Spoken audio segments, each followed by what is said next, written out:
The sizzling sequel to the 1987 sci-fi blockbuster brings back the future of law enforcement. Oh, yeah. RoboCop. Yeah. To face his greatest challenge ever, Peter Weller returns as the half-man, half-machine police officer, this time to rid the lawless streets of Detroit of the deadly new designer drug, Nuke. Ugh. Damn, Nuke. Gotta get off the streets. Makes me so mad. Anyway, unknown to RoboCop, the evil corporate empire which created him wants to take down the city private and develop RoboCop 2. A newer, bigger, and more powerful version to replace the original. Yes, RoboCop 2. I like it. It's fine and fun, as I say on this show. Fine and fun. What it gets right, it gets really right. And for me, that's the humor. Okay. They yeah. nailed the humor.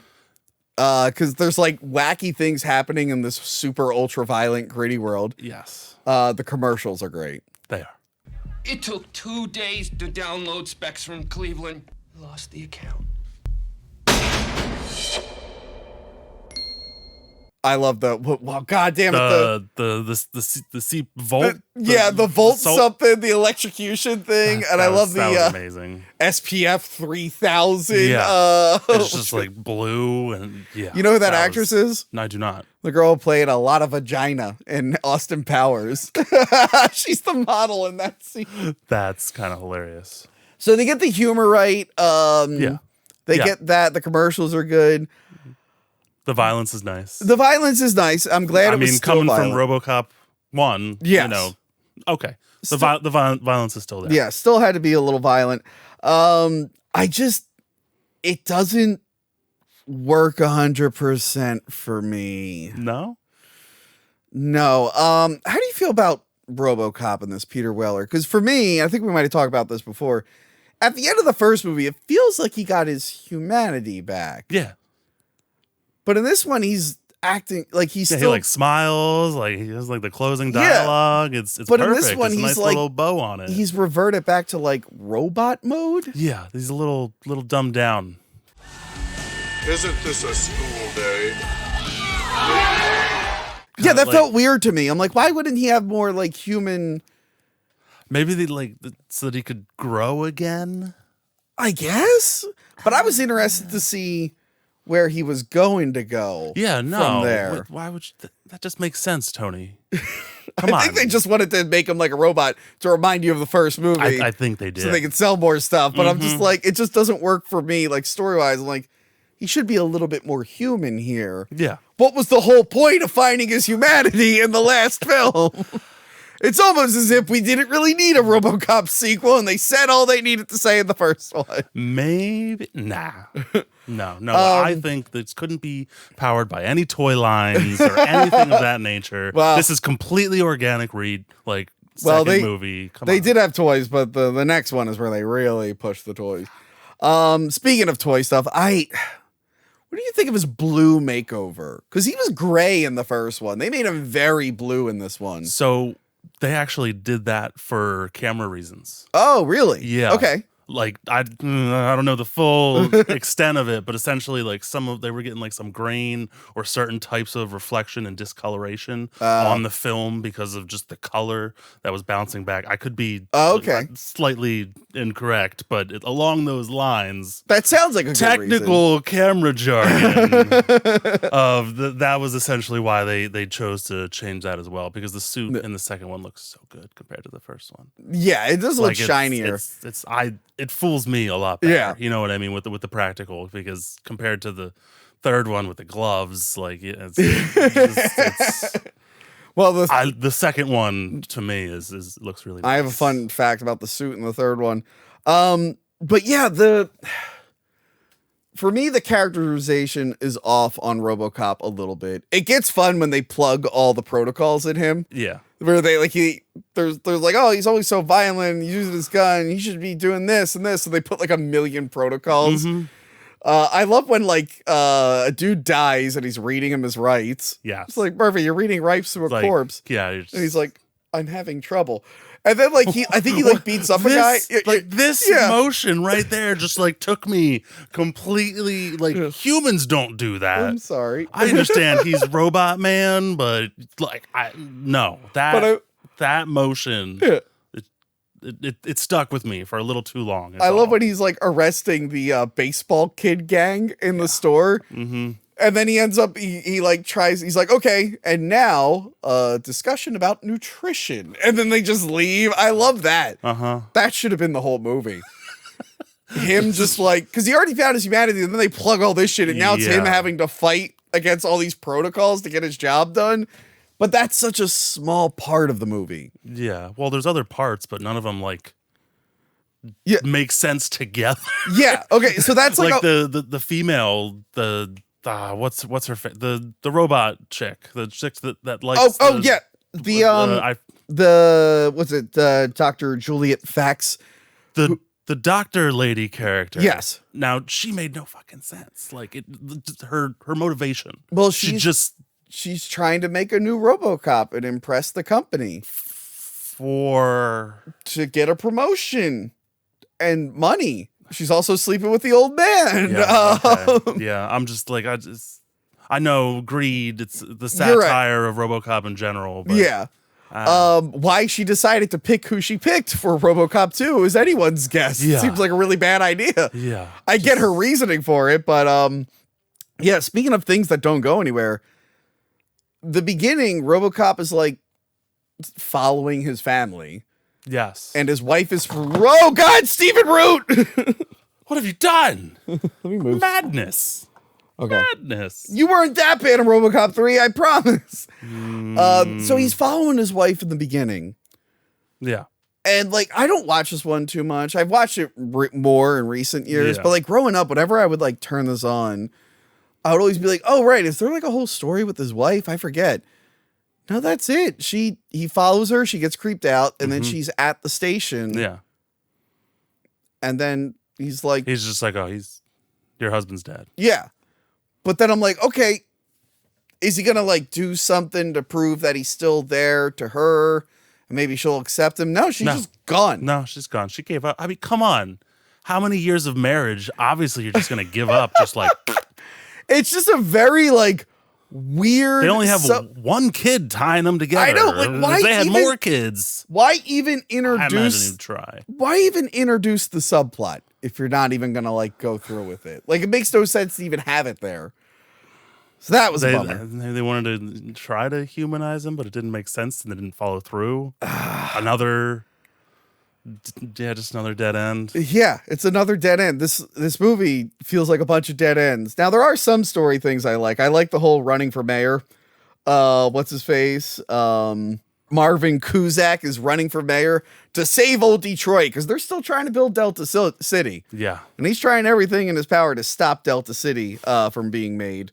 But he gets in league with Hobb, a young boy who's like a crime lord. Yeah. That makes perfect sense. He's like second or third in command to the main crime lord who's selling all the nuke. Yeah. Kane, played by Tom Noonan, who I've talked about in many films, like Monster Squad. Okay. I reviewed Monster Squad. He's the Frankenstein monster in that. And me and Johanna reviewed all the adaptations of Red Dragon. And in the original one, Manhunter, the one made before Silence of the Lambs, Tom Noonan was the Tooth Fairy, the Red Dragon killer in that one. Oh, really? Okay. I met him at a convention a few years back. We took a picture together. Oh, nice. Was he a cool guy? He was very quiet. Yeah, quiet. A little shy. Very quiet. That's fine. Great actor. Great actor. I love him. And apparently it was his idea to have Kane be like a former hippie. Because he was a hippie. He thought it'd be like a fun thing. I mean, some of the inspirations on set could happen that way, which is weird. So here's another letdown. Like, he's a really good bad guy. Yeah. He's like very violent. Like, he makes them like cut open that cop and he makes the kid watch. All of that is awesome. And then they kill him off and bring him back as RoboCop 2. And we've completely lost the performance because he's either really obvious stop motion or a CGI face going blah, blah, blah, or a practical effect brain with eyes. Like, we lose Tom Noonan. It's like, all right, I know I'm supposed to pretend like that's Tom Noonan, but I have a major disconnect. Like I'm not buying him as that. Mm-hmm. It sucks because he was that face haunted me. Yeah. As a kid. Yeah. I had not seen any RoboCop movies. But what I had always seen, and for some reason on repeat on television, is the specific scene with him. Yeah. And he breaks the lady's neck. Yeah.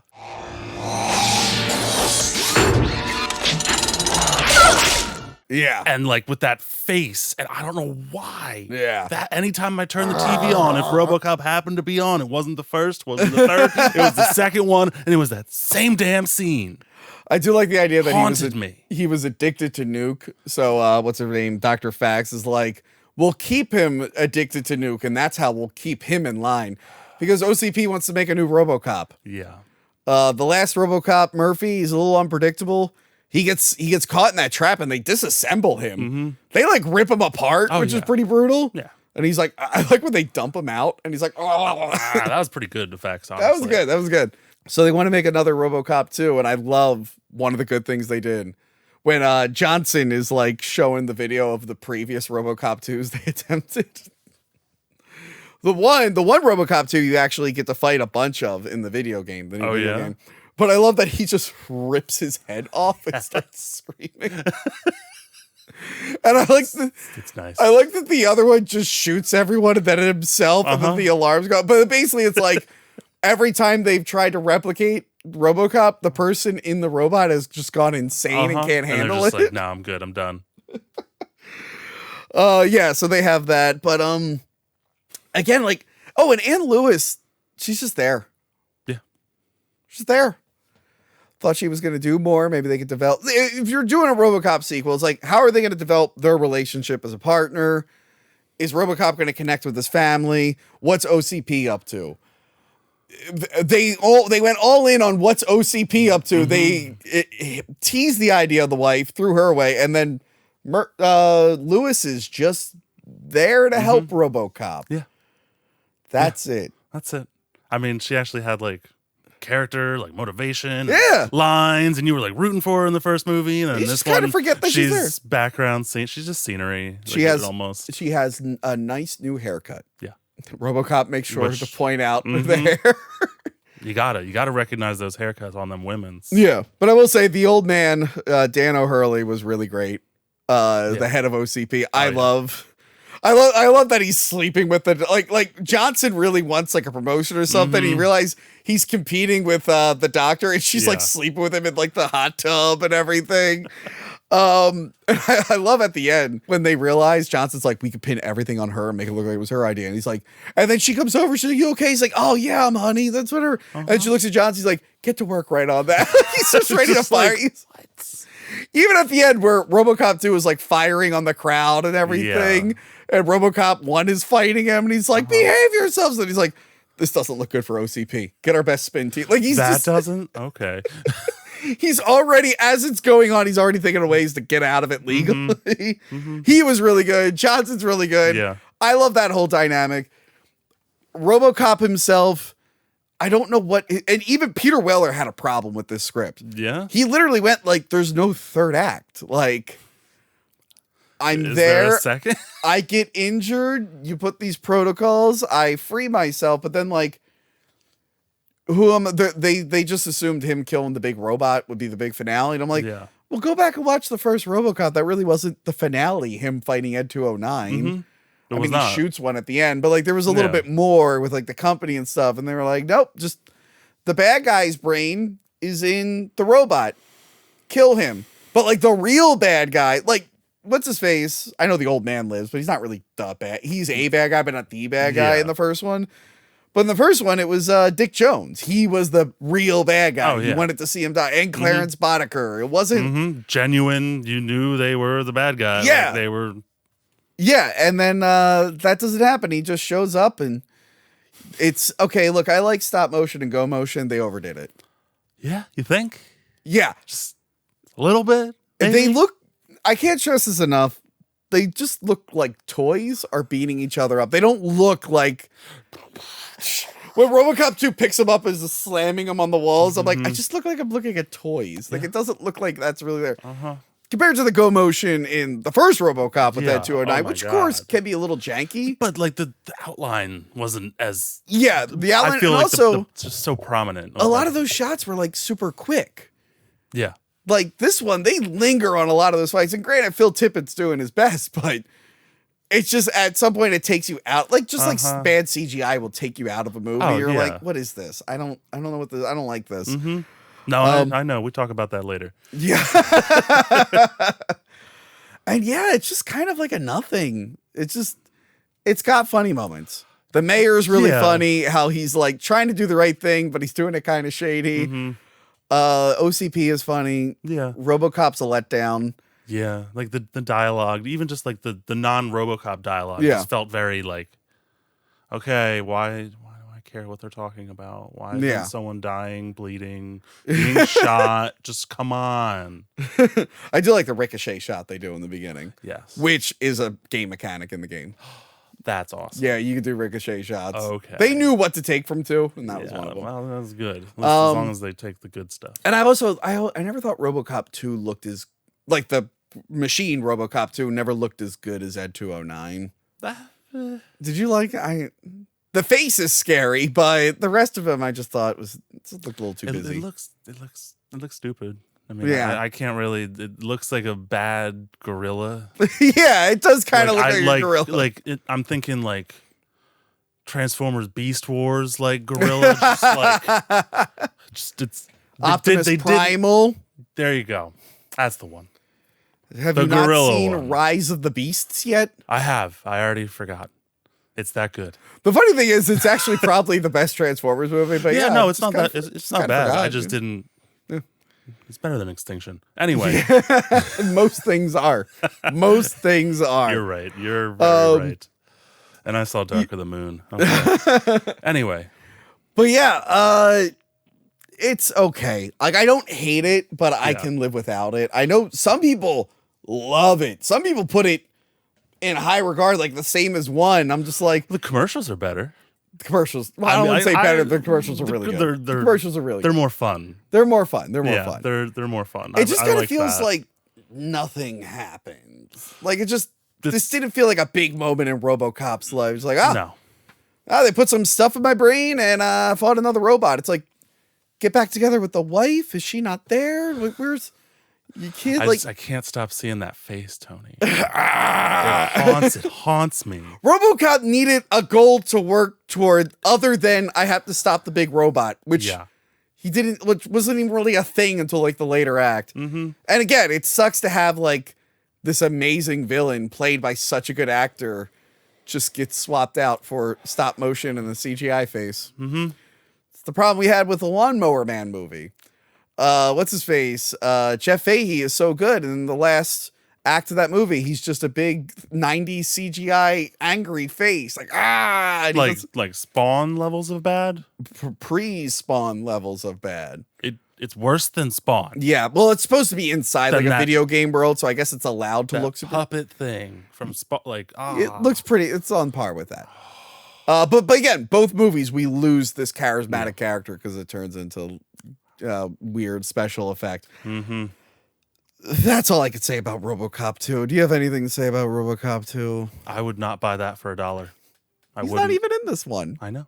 He's in the next one. That's why I said this time on purpose. Yeah, I wouldn't buy it for. I'd like to read the comic and see if it would have been better. Yeah. Good idea. There's good ideas in here. I'm going to say that about definitely. Say that about the next movie. There are good ideas. I wish the studio trusted them to see some of those ideas all the way through. Well, Orion had a different agenda in general than most most motion picture companies or houses. Orion should have had an agenda called not filing for bankruptcy. That should have been on the list of their. They made a lot of Can I tell you difficult decisions? Let's say. Can I tell you one decision they made to help promote this movie? Yeah, go for it. WCW, 1990. Oh, I'm listening. I believe it was called Capital Punishment. Ooh. Happened a few months before this movie came out. For RoboCop 2? Okay. Yeah, and they really wanted to promote RoboCop 2. So, there was a match, I think, it was definitely Sting versus, I think, Ric Flair. Okay. Because it was against him and the Four Horsemen. They were afraid the Four Horsemen would interfere, and of course they did. They put Sting in a cage. He wasn't able to like do the match, but who do you think came out and saved Sting? Please tell me it was Arnold Schwarzenegger. No, it was RoboCop. They had a guy in a RoboCop suit come out and rip the door off the cage so Sting could go fight. And I think like part of his leg was falling off, like the costume was falling off. It's like taped on or something. Like just It is people say it's like one of the this is WCW. This is one of the dumbest things WCW ever did. yeah. And you know what? Not the last time they had a movie character interfere. Chucky once cut a promo with Rick Steiner when Bride of Chucky was coming out. God. And actually, Is there no end? Actually, it's funny. They did do a clever callback because NXT, WWE's like developmental thing. Yeah. It also airs on USA, just like the Chucky show. Okay. So to promote the Chucky show a few years ago, they Yeah. had the Chucky doll interact with Rick Steiner's son. I forget what name he wrestles under. So I thought that was a funny callback. That's ridiculous. But yes, you could look up video of RoboCop saving Sting in WCW, which is bizarre because like as a kid, I thought wrestling was real. I didn't watch this one live. I found out about this one years later. Oh, okay. But like it would That's a have, shame. You would have been so happy, I'm sure. you know, it would have thrown me off though because I'm like, well, I know movies are fake, but wrestling's obviously real. So what's RoboCop doing here? You're right. Maybe it's better you didn't Yeah. see that, honestly. It would have really thrown off my whole reality. Yeah. I love that. Like you have to consider like wrestling continuity, different movies I've been in. You know, Shaft, the Samuel L. Jackson Shaft is in continuity with WWE. I think I'm a little upset that I know that now. Keep in mind that Shaft movie with Samuel L. Jackson was tied to the old film. So all the Yeah. Shaft movies are in continuity with WWE. Because the week that movie came out, they did a thing where like different wrestlers were going to a nightclub to get advice from Shaft. And it was Samuel L. Jackson. See, what they needed was Shaquille O'Neal as Steel. Oh, that would've saved been, him. That would have been way better. would've Because then saved there's him. like the trifecta of Shaft being involved. You know what I mean? Because Shaft was in Steel. Great Obviously. movie. Choice film. Perfect Choice film. Flawless I do remember. fights. Great costume. Just, you got to check it. What you call it? WCW did have a wrestler that was Mortal Kombat inspired. Glacier. Was that like Frozone or something? Like what? He looked like Sub-Zero, but his name was God. Glacier. It just sounds like a bad Mountain Dew. That guy taste. still wrestles under Glacier once in a while. Like Glacier is back. Anyway, Yeah, Glacier. now we see RoboCop All right. 2 is fun to watch in the moment, but once it's done, you just kind of forget about it. You do. It's, there's a good amount of And you end up forgettable. talking about wrestling shit. Yeah. Wow, it got more interesting talking about RoboCop wrestling. It would have been very awkward if 2014 they had that RoboCop save someone because obviously WWE, once they bought WCW, everything's in continuity. Yeah. How could there be these two different Are we supposed to believe there's a multiverse in WWE? that would throw me off Anyway, so hard. next up, RoboCop 3.